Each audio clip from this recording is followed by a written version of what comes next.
کسی نے امام باقر سے کہا کہ آپ بھی حضرت ابوبکر کو صدیق کہتے ہیں؟ انہوں نے کہا کہ کیوں نہیں. وہ حالت جلال میں کھڑے ہو گئے اور کہا کہ ہاں ہاں واللہ وہ صدیق ہیں، خدا کی قسم وہ صدیق ہیں، خدا کی قسم وہ صدیق. اور جو انہیں صدیق نہ مانے خدا اسے کبھی سچا نہ کرے. وہ سب سے بڑا جھوٹا ہے جو حضرت ابوبکر صدیق کو صدیق نہ مانے. پوری امت کا اس بات پہ اتفاق ہوا کہ صدیق اکبر صرف حضرت ابوبکر صدیق ہے. پوری امت میں رسول اللہ صلی اللہ علیہ وسلم کے بعد اگر کوئی صدیق اکبر ہے تو وہ حضرت ابوبکر صدیق ہے. اور اب کوئی اگر گمراہ ہو رہا ہو اور اس طرح کی باتیں کرنا شروع کر دے اور آج اپنے ہی بڑوں کے اور اسلاف کے راستوں کو چھوڑ دے تو ٹھیک ہے، وہ جائے. وہ اپنے بڑوں کا، جو اپنے بڑوں کا نہیں ہو سکا، اپنے آبا و اجداد اور اپنے بزرگوں کا، وہ آپ کا اور میرا کیا ہوگا؟ وہ کوئی سی بھی سرکار ہو، فلاں سرکار، فلاں سرکار، گولڈے کی سرکار ہو یا کوئی اور سی سرکار ہو، بھائی تم اپنے بڑوں کے نہیں ہو تو ہمارے کیا ہوگا؟ آج تمہارے بڑے ہوتے تو یہ حرکتیں کرتے، تم نہیں. اب یہ وہ باتیں جو بڑوں نے نہیں کی مگر اب لوگوں کو لگی روٹیاں. اب لوگ جو ہیں وہ اور کچھ کرنا کرانا نہیں، بس بیٹھے ہوئے اپنی وجاہتیں کیش کرا رہے ہیں. کوئی نہیں، علم و عمل سے کوئی تعلق نہیں، دین سے، خدمت دین سے کوئی تعلق نہیں. اسلام کو کیا کیا خطرات لاحق ہیں، امت پہ کیا کیا گزری ہے، کوئی پرواہ نہیں. یہ بیٹھے ہوئے بس ان مسئلوں کو چھیڑ دیں.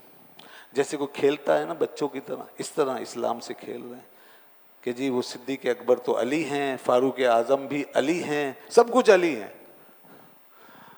تو یہ وہی والا دین ہوا کہ جو بس ایک خاص جو ہے جیسے شخصیتوں کے درمیان اور خاص ایک گھر کا دین، اور بس دین اور نسل ایک، نسل از اکول ٹو دین، دین از اکول ٹو نسل. یہی آج کچھ لوگوں کا نظریہ ہے، جبکہ اسلام نہ نسلی ہے نہ لسانی ہے. یہی تو اس دین کا درجہ امتیاز ہے. رسول اللہ نے اس دین کو نہ نسلی بنایا نہ لسانی بنایا، نہ علاقائی بنایا نہ جغرافیائی بنایا. یہ دین آفاقی ہے. وہ جہاں خاص نسلوں میں دین آیا تھا، اگر وہ نسلی ہو گئے ہیں یہودی یا عیسائی تو ان کو ہونے دیجئے. اسلام نہ نسلی ہے نہ علاقائی ہے نہ لسانی ہے،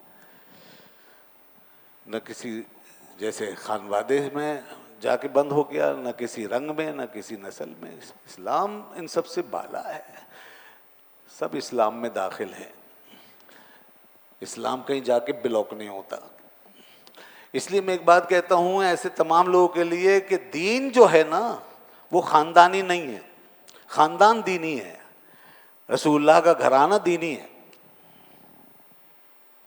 اس لیے جو اس گھرانے سے دین میں ہے بس وہی ہمارا امام ہے، اور جو نہیں آیا جیسے ابو طالب، ابو لہب اور بنی ہاشم کے بڑے بڑے اور دوسرے جو کو کافر رہے، قریش کے جو لوگ کافر رہے، چاہے حسب نسب کا تعلق تھا، نہیں.